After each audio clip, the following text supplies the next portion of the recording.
So we had an introductory to aquaponics workshop. We covered basically 3 topics. We had a session on just a broad introduction of aquaponics, some of the benefits, the history, and different concepts of aquaponics. And then we talked a little bit about different fish species that you can grow or stock in your aquaponics system. What are the benefits of a different fish species? What legislation are there, and what are the water quality profile for the different species?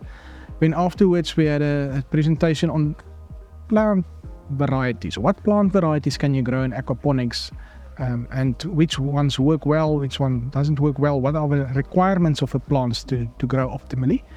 And then in the afternoon we had just a field trip. We visited some of the demonstration aquaponics systems at Welgevallen Experimental Farm.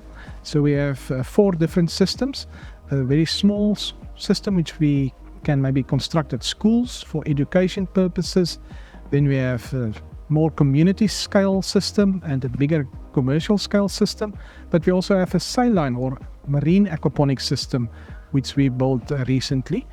And then we also touched on some of the latest technologies which we test and trial here on Welgevallen. For instance, the air pruning pots, which work very well for fruit trees, and also some new irrigation systems which we use, which can use water very efficiently and optimally.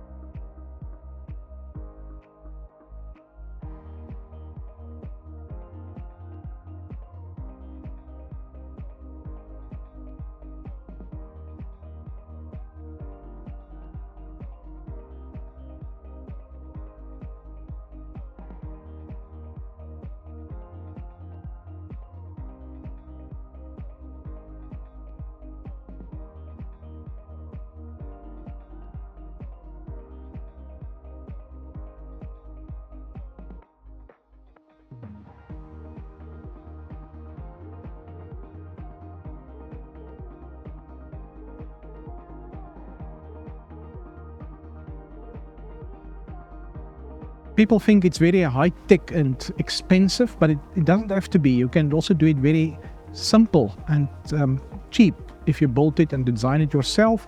So it doesn't have to be very expensive and high-tech, but the technology works.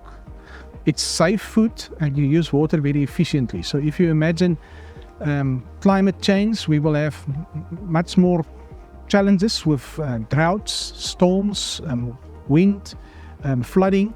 So in aquaponics, there's a little bit of resilience or control on the production environment, and it's much easier and efficient to produce food for us. And we still have to look at food security, and in Africa, I think that is very important.